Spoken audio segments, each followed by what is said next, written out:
Ceci est un message au président Ali Bongo. C'est vrai, hein, je me fâche beaucoup parce que on a un long passé. En tant que Noirs, on a beaucoup souffert. Mais je comprends aussi que les gens font ce qu'ils ont été enseignés à faire. C'est pour cela que je reviens souvent sur les mêmes sujets pour essayer de comprendre les autres. Nos présidents, moi je suis très dur avec les présidents. Parce que c'est eux qui dirigent un pays. Ali Bongo et ses collègues d'Afrique centrale, je suis très dur avec eux. Mais il faut que Ali Bongo comprenne que, quelque part on comprend. On comprend que le formatage colonial a fait qu'il est plus apte à pérenniser la mendicité du peuple qu'à l'émanciper. Ce sont les héritages de la colonisation. C'est-à-dire que nos États, entre parenthèses indépendants, souverains, vivent pratiquement de manière exclusive des dons. 60 ans après l'indépendance, le Gabon vit toujours des dons. Au travers de l'Agence française de développement, on reçoit des dons. Et le don, c'est une aide gratuite. Souvent des dons qu'on ne remboursera jamais. Parce qu'au moins le prêt on doit rembourser, mais le don c'est gratuit. Donc on a vécu dans tout ce qui est don. Et ça fait qu'aujourd'hui, de manière inconsciente, on garde le peuple bébé. Les Gabonais à l'avenir n'ont plus besoin de dons. Les Gabonais doivent se débrouiller. Moi je suis en Amérique. Il y a eu une crise très grave ici. Il y a eu beaucoup de morts du coronavirus. Mais les gens comme moi qui sont entrepreneurs, qui se débrouillent, je m'en fous de l'État. C'est-à-dire que l'État aide, l'État n'aide pas. Moi je vis. Et j'aurais aimé qu'au Gabon, dans cette crise de coronavirus, tous les Gabonais puissent être capables de vivre 6 mois, 7 mois, 9 mois sans travailler, avec leur économie, avec leurs moyens, sans qu'on leur donne des kits alimentaires. On aide, c'est vrai, mais qu'on aide, on a mal, parce qu'on sait que le peuple est dépendant. On voit même des Gabonais qui se bagarrent pour un sac de riz. Moi, j'ai pas de problème. Parce que je me débrouille, je me bats. Et c'est pas l'État gabonais qui m'a appris à me battre. Ça, c'est la grâce de Dieu. Mais l'État a le devoir de rendre les Gabonais indépendants et d'arrêter avec la mentalité des dons. Parce que si on était dans la bonne logique, dans le bon paradigme, ce monsieur qui demande son argent, depuis longtemps, on aurait compris qu'entre donner 2 milliards à une population, payer les kits alimentaires et payer un entrepreneur gabonais, la priorité, c'est l'entrepreneur gabonais. Parce que lui, il travaille. Lui, il produit de l'argent. Il est sur le bon chemin. Ceux qui attendent les kits alimentaires, ils sont encore en arrière. Ce n'est pas de leur faute parce que c'est le pays qui les a rendus ainsi, mais ils sont encore derrière. Dans la course de la vie, ils sont à la dernière place. Mais celui qui a compris qu'il doit se débrouiller, qu'il doit créer l'argent de lui-même, qu'il doit se battre, on doit l'encourager. Parce que plus il y aura des gens comme lui, moins l'État aura besoin de venir jouer les pompiers quand il y a le feu. Est-ce que Ali Bongo comprend ça avec son équipe et son entourage? J'ai apprécié son don de 2 milliards qu'il a fait aux Gabonais. Mais s'il fallait choisir entre donner aux Gabonais 2 milliards pour acheter la nourriture et permettre que chaque Gabonais ait son commerce, son activité commerciale, son argent, mais le choix il est vite fait.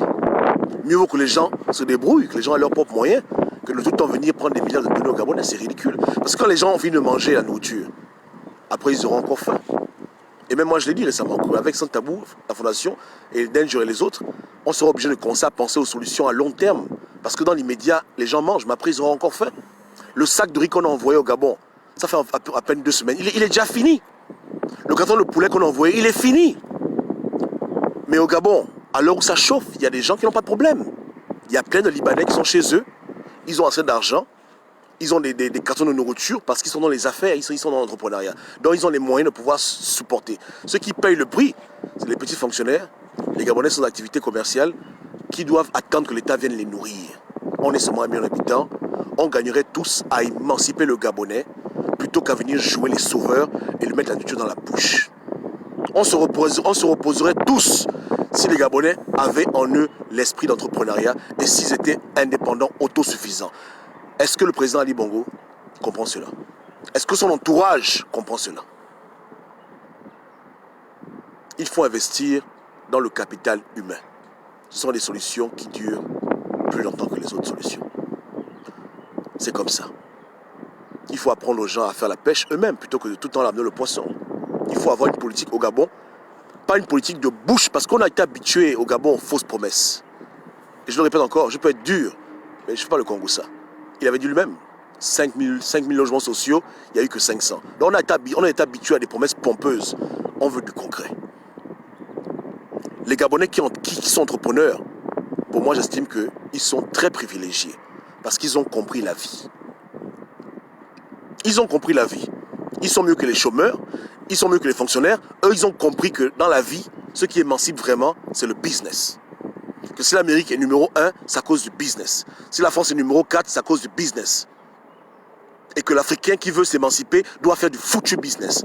Peu importe le domaine.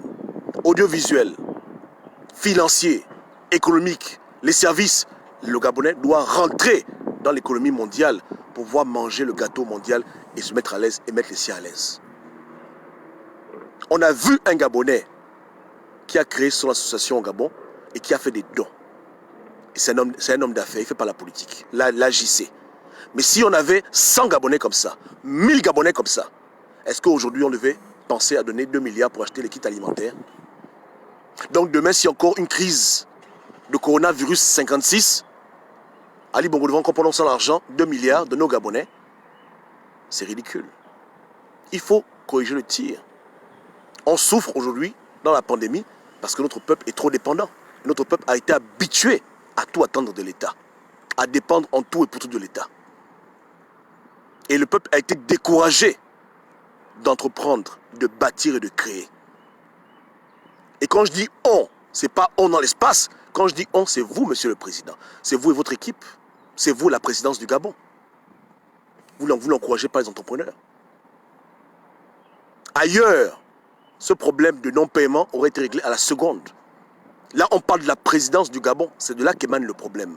Gabon 24, chaîne de télévision présidentielle. C'est là-bas où un Gabonais entrepreneur est en train de se battre pour qu'on le paye.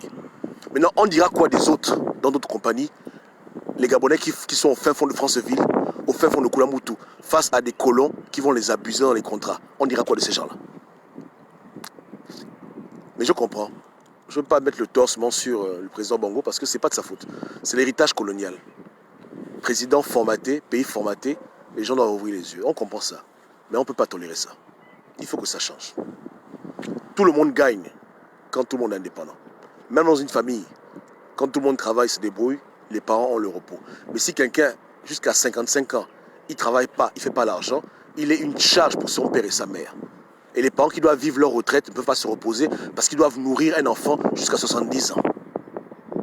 Et ce qui se passe aujourd'hui dans le cas du pauvre Bernard, pas que lui-même il ait voulu que ce soit ainsi, mais la pauvreté, le refus de lui payer son argent fait qu'il dépend maintenant de sa mère. Est-ce que c'est le Gabon qu'on veut bâtir?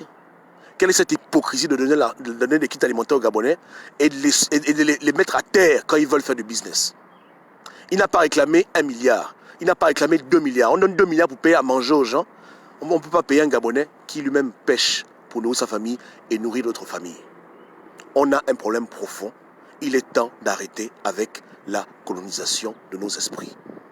Donc j'encourage Ali Bongo à se décoloniser de sa façon de réfléchir et à comprendre qu'il est mieux pour lui d'investir, pour qu'il y ait beaucoup d'entrepreneurs au Gabon, plutôt que d'investir quand il y a des crises pour donner aux gens des kits alimentaires.